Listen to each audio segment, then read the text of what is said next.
Huang, and it is my pleasure and honor to be your minister here at Merging Waters Unitarian Universalist Congregation. We are a community that draws on the values of mindful interdependence, authentic curiosity, does not like me today, and courageous love, and grace and patience with our technology. We welcome you who are joining us in person and you who are joining us online. It is so good to be together today in all the ways that we can. If you're with us here in this space at the United Church of Christ, New Brighton, we're so glad you're here, and we invite everyone to wear a name tag as an act of radical hospitality to help us build community. There are some extras out on the welcome table if anyone needs one. We also have some fun building issues today, which makes me happy that we do not own. Most of the restrooms are out of commission. The only ones that are working today are the ones all the way down the hall into the childcare area. There is a small bathroom between the music room and the childcare area. It is not ADA accessible. So we are trying to do our best. There is another one exactly like it downstairs. Folks are aware that this is an issue, and they are working on getting it fixed as quickly as possible. So we will extend lots of grace there as well. We encourage everyone to take care of your bodies and your needs during this service and engage in ways that help you feel connected, including crafting, doodling, fidgeting, sketching, etc. We have a little bit of room to move around here. There's an area for the children over by the fireplace. And I'm going to be doing some handouts later that I invite you all to scribble all over with whatever notes or pictures help you to engage. Our religious education program is in the middle of rebuilding, and we are currently looking for a child care provider. So our services at the moment are intergenerational, and youth and children remain in, although we invite use of the child care room with parental supervision. If you have a pastoral care need, please reach out to me. I'm not holding official office hours until September, but I am available via phone or email to set up a meeting online or in person. Newcomers are welcome to all of our programming. You do not need to be a formal member to join us. And if you are new, we encourage you to sign up for our newsletter, the Thursday Update, either by filling out the form or clicking the Connect to Us Online button.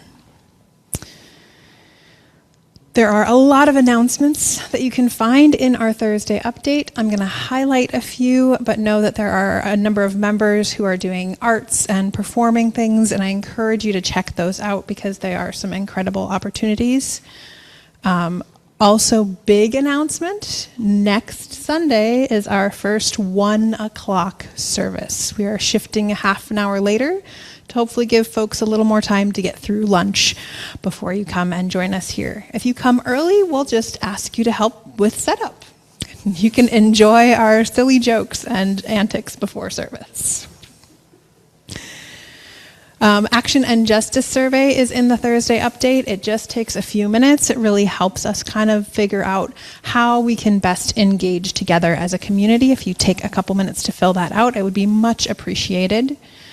Also, a reminder to exercise your right to vote. While we are a nonpartisan organization and we do not officially endorse any candidates, we do strongly encourage and advocate for voting.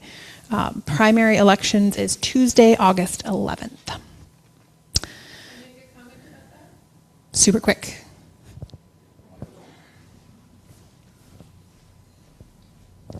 I brought some little slips of paper that give dates around the elections, and right now you can vote either absentee or I think now when you go in person you're getting an actual ballot that goes directly into the machine as of yesterday or Friday, I believe.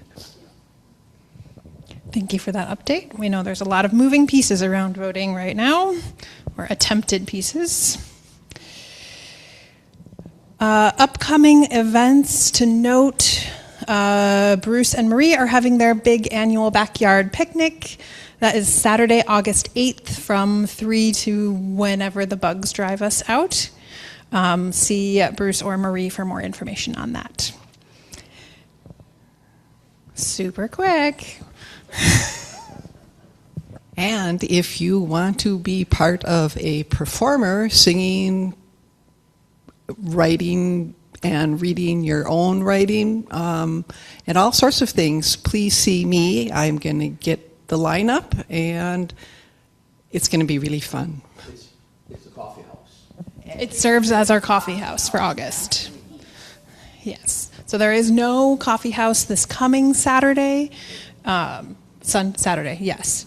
In place, we are doing it the second Saturday at Bruce and Marie's outside. And only in person. There will not be an online component to that. National Convergence for Democracy. If anyone is interested in learning more about that, it is at the end of August from the 21st to the 23rd, and it is being hosted at the Minneapolis Convention Center. So it's a great opportunity to get training and learning. I will be attending. I know a number of our members are already planning on going. Kathy, for sure, let me know if you're interested and we can chat more. Unless there are any other super pertinent announcements, I'm going to keep moving. Wonderful. Joining me today in creating our amazing worship service are our fabulous music director, Bruce, and our folks on tech. We've got Katie and Byron Johnson, as well as Brian Hill, and Janice Sancott and Katie do our slides. Welcome once again to our service today. We hope these Sunday services provide a time of sanctuary, reflection, and joy.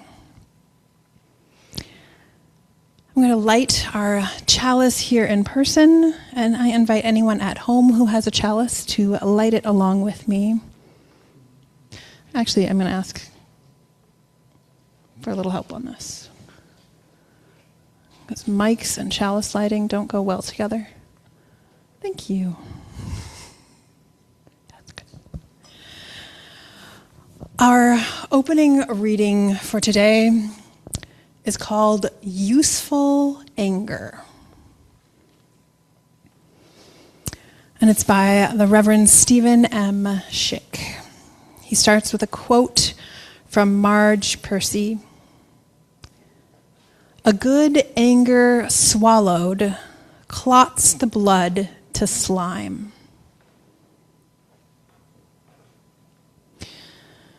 But what is to be done with it? This anger that dare not be swallowed. Should it be diluted and with denial, cooled with indifference? Should it be sweetened with good intentions or softened with lies? Should it be spewed out red hot over searing tongues, scorching the guilty and innocent alike?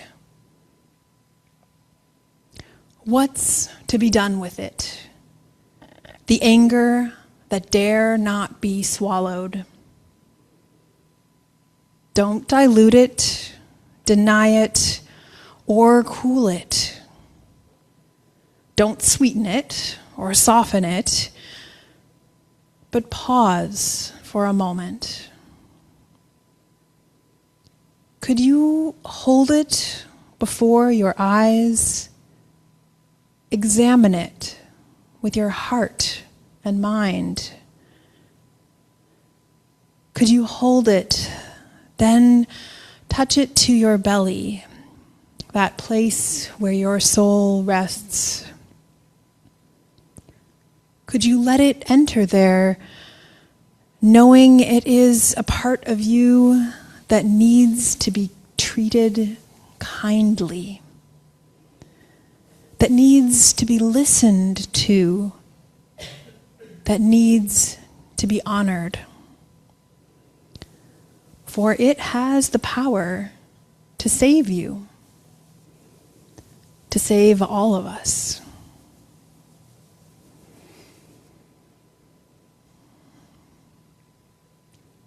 As we reflect on anger today, I invite you to join me in singing and rise in body or spirit for hymn 170, We Are a Gentle, Angry People. The words will be on the screen.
Today we are reflecting on anger because I've heard from so many of you that anger is something that comes up often these days.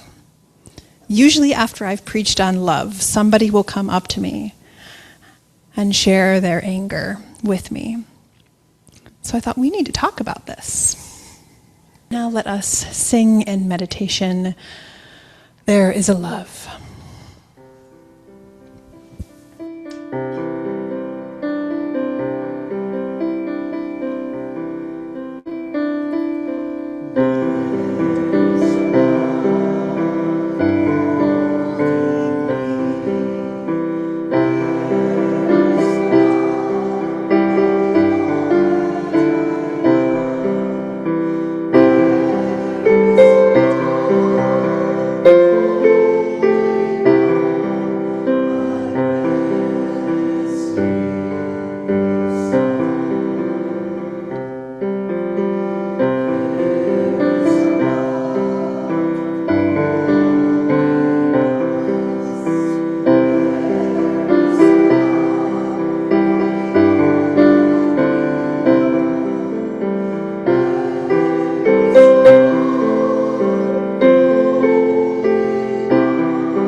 Now that we are settled and hopefully a little more centered, I'm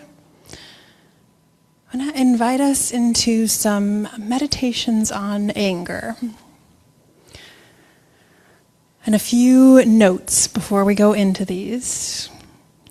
Anger by itself is neither good nor bad. But it's important to pay attention to how our anger is showing up, what we're doing with it.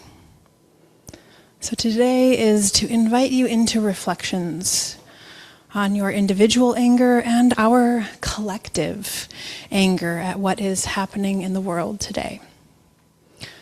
So I'm going to pass around a sheet that has some reflection questions, that has some emotions that might be behind your anger, that has a short definition of anger, and some blank space. I'm going to pass some colored pencils. Feel free to grab a couple. For those of you online, there will be a link in the chat to this worksheet. You can download it and either print it or look at it online. And I invite you to keep scribbling, as we're going to do 3 or 4, I think, different reflections about what anger is and different ways that we can approach it.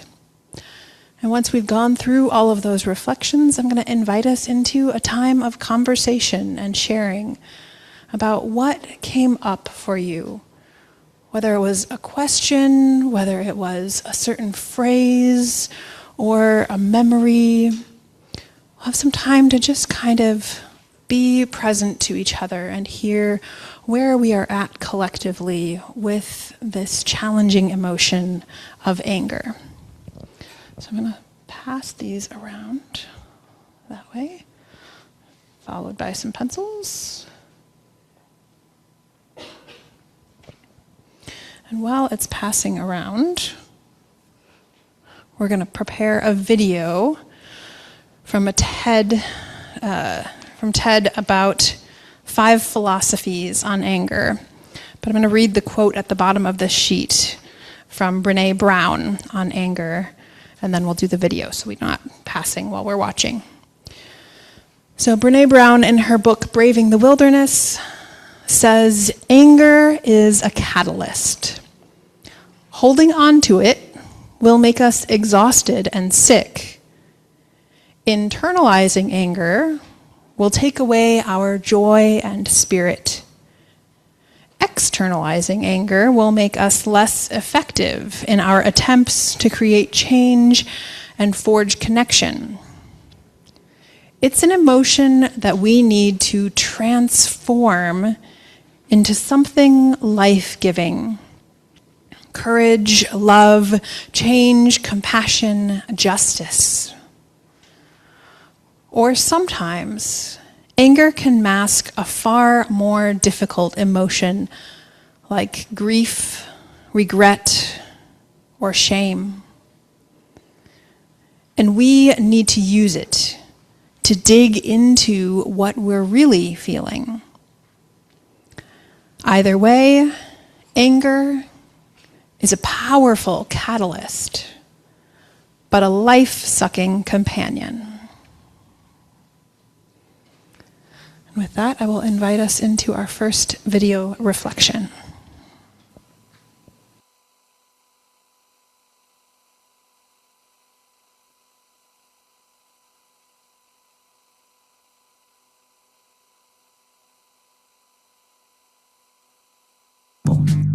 But is it ever morally right to be angry?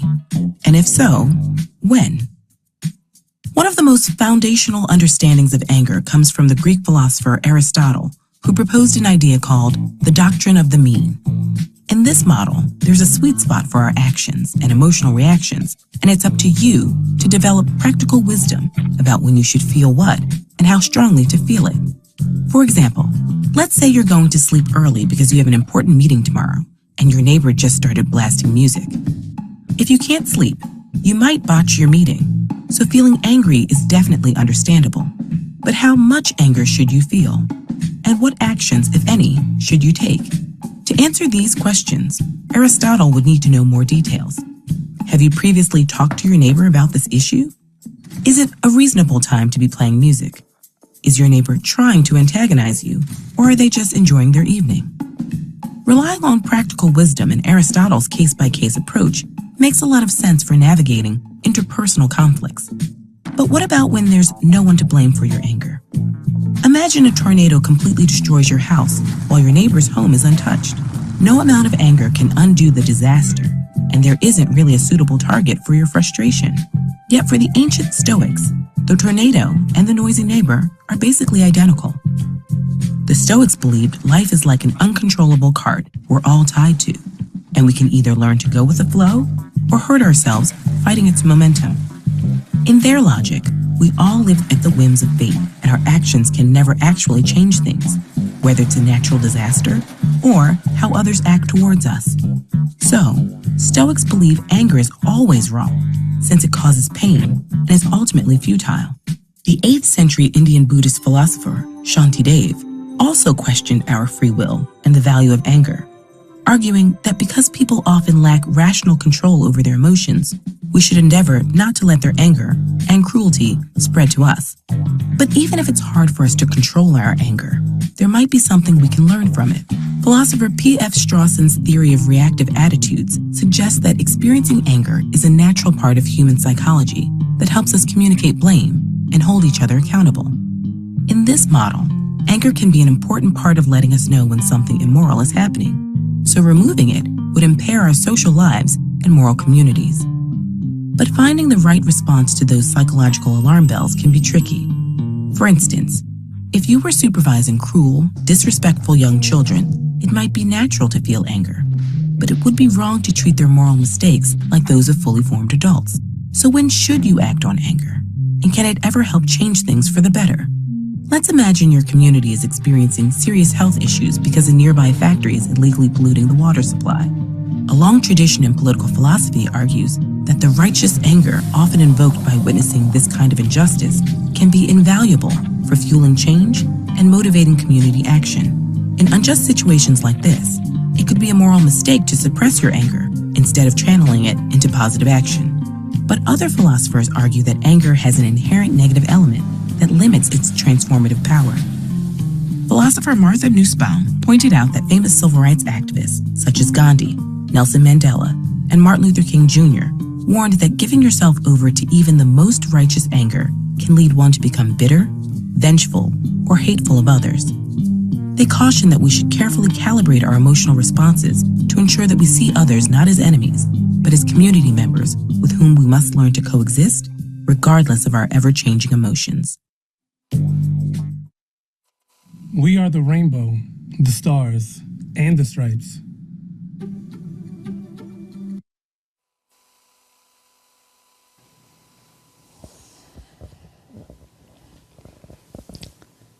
So philosophies on anger. That's our first set of reflections. Our second reflection is called Harnessing Our Anger, and it's an excerpt from an Instagram video put out by Glennon Doyle, who is an LGBTQA activist and author. The question was, I'm really struggling with my anger lately. I feel angry all the time. What's wrong with me? And her response, there is nothing wrong with you because you are angry. Anger is a normal human instructional emotion, just like joy. It's just that we as women, just like every marginalized group, are trained and tamed to be ashamed of our anger. It's important for every single marginalized group to be trained and told over and over again that if they are angry, that means there's something wrong with them. Why would power structures want marginalized groups to believe that their anger is something to be ashamed of? Because people who do not struggle with their anger, but instead embrace their anger and harness their anger, are people who demand change.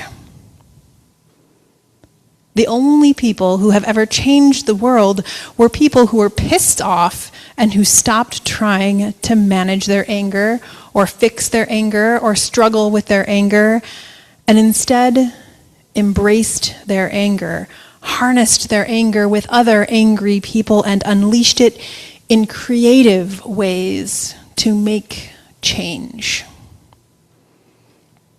What if, instead of struggling with our anger, we consider that when we feel angry inside, maybe it doesn't mean that there's something wrong with us. Maybe it means there's something wrong. Not wrong with us, wrong out there. Something that we might be able to help change. Women from time immemorial have been gaslit by the entire world. Every time we felt angry, somebody tells us we're crazy. The truth is that angry women are not broken. We're just some of the only people who are responding appropriately to a broken world. Most of my activism in the world is done because I have trusted my anger.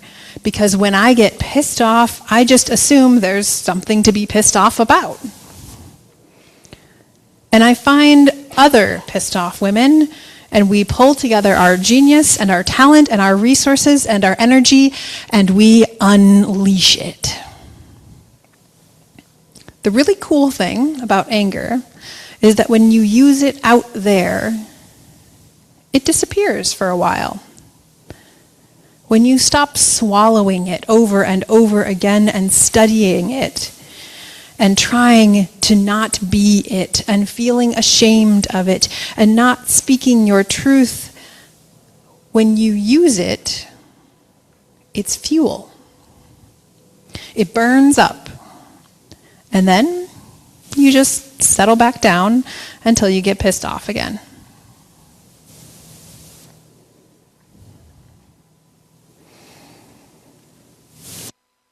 Our next reflection is from a Unitarian Universalist named Tyler Coles.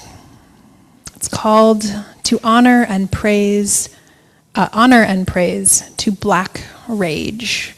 And I'm going to let them speak in their own words with this video.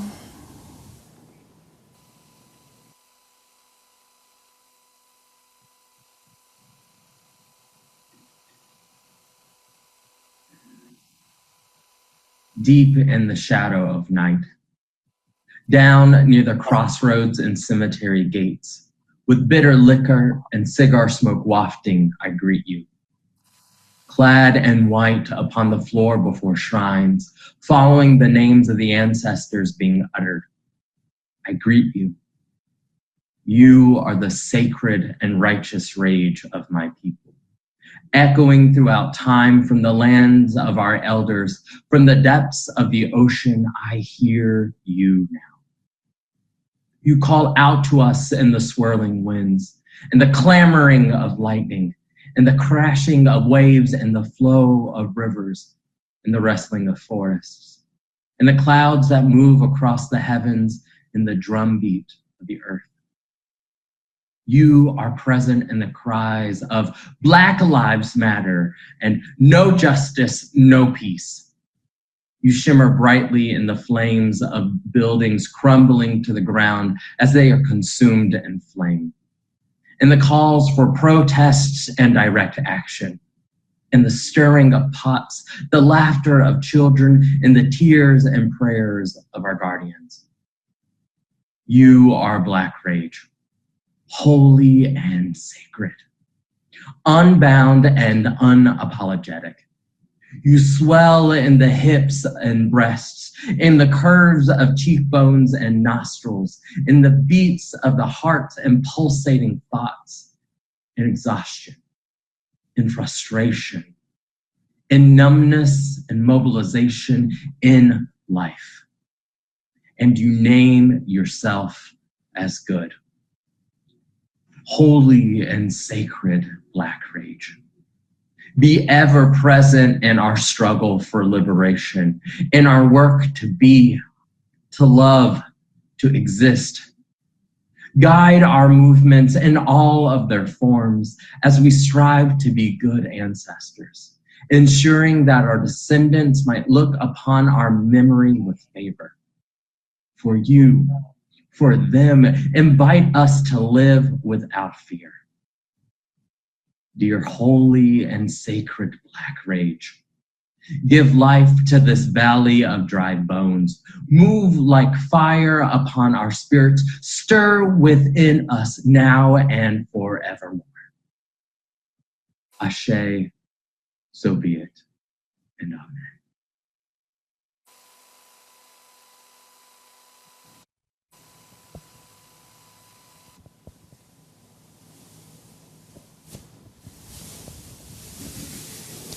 Remember, you have paper. You can take notes, draw pictures. Our next reflection is called Because I Love, from Yu Vanessa Titeng. She starts with a quote from James Baldwin. Love takes off the masks that we fear we cannot live without, and we cannot live within.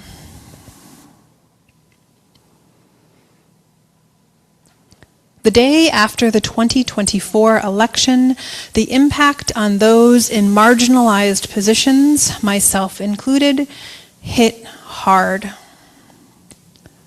The winning campaign had been fueled by hate, promising years of more of the same. I was afraid, frustrated, and seething about what that now meant. Feeling vulnerable to extreme lengths, I felt angry and envious of anyone privileged enough to not be in the rock bottom spot that I and so many others are in. Those who thought this was right. Those people. With tears of despair flooding my spirit, I heard an angry voice within myself. Right now, I hate those people. My stomach turned. My own response disgusted me. May we not respond in kind as our oppressors would wish us to. In truth, I did not hate anyone. I hated the many forms oppression takes, like white supremacy, patriarchy, homophobia, xenophobia, racism, sexism, classism, ageism, and ableism. I took my spiritual practice of writing, conversing with the divine, to examine what was in my heart. I'm a minister, an activist, and an individual with a diverse set of marginalized identities. My beloveds are vulnerable too. I have a right to feel scared and hurt and angry. Yet, in moving through these emotions, I refuse to let hate calcify my heart. I'm still mad at the world, the universe, and at God.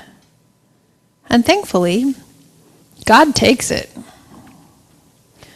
The divine can take and handle my raw emotions, can be present, allowing me to find center. With spirit, I work with and through my hurt. As I cry and rage, God bears witness. Spirit of love is with me. Love is my center. God is love. And I feel as I do because I love. In wrestling with my feelings, questions, and God, I recognize I am not alone. There are others who feel and appreciate this, and we are in the same stormy sea, my beloved community. Together, we value each other's inherent worth and dignity. We hold space for cycles of grief. We care for each other. We plan on surviving and thriving.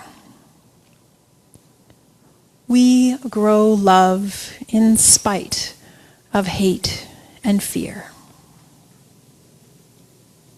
Pull in the special donations online for July and August. You can also give online or in person with the basket. Go ahead, Bruce.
Our closing words are by Faithiana Leonard, called Love Still. At the center, not as softness, not as surrender, but as gravity, love. Love that bends the arc of anger so it does not break us. Love that holds grief without asking it to hurry. Love that looks despair in the face and says, "You may sit with me, but you will not decide who I become." We name the fire in our chests, the rage that comes when shots ring out, when uniforms sworn to protect become symbols of fear, when a nation turns its teeth on people for simply existing. Anger is not the enemy. Anger is love's alarm bell. We attune, then we choose what we build with it. We grieve, not quietly, not neatly. We grieve the stolen futures, the bodies turned to headlines, the trust cracked open again and again. Grief is love with nowhere to go. So we give it somewhere. Candles, names, marches, the refusal to forget. And when despair whispers that nothing will change, that cruelty is winning, that the universe is cold. We answer with interdependence. Your life is bound to mine. No one is disposable. No one suffers alone unless we abandon them. We answer with equity. Justice is not abstract. It is breath protected, bodies safe, dignity made real. We answer with transformation. What is broken can become different. Not by denial, but by courage and repair.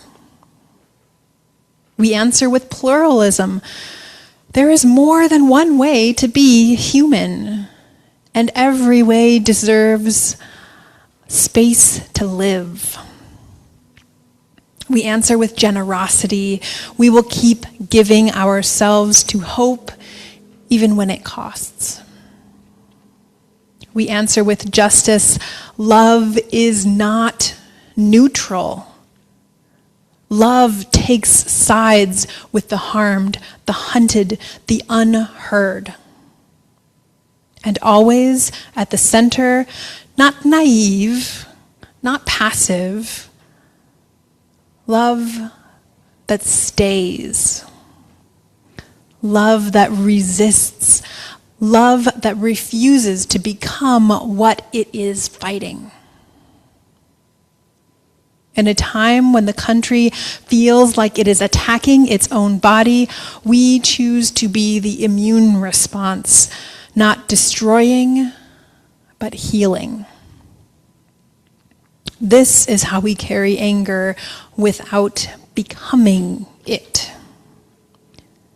This is how we honor grief without drowning. This is how we journey through despair and still extend our hands. Love, not as a feeling, but as a practice. Love still.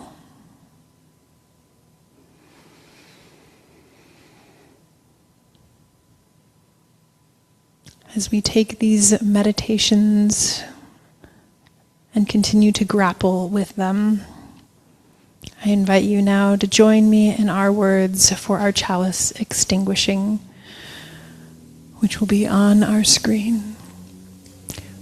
We extinguish this flame, but not the light of truth, the warmth of community, or the fire of commitment.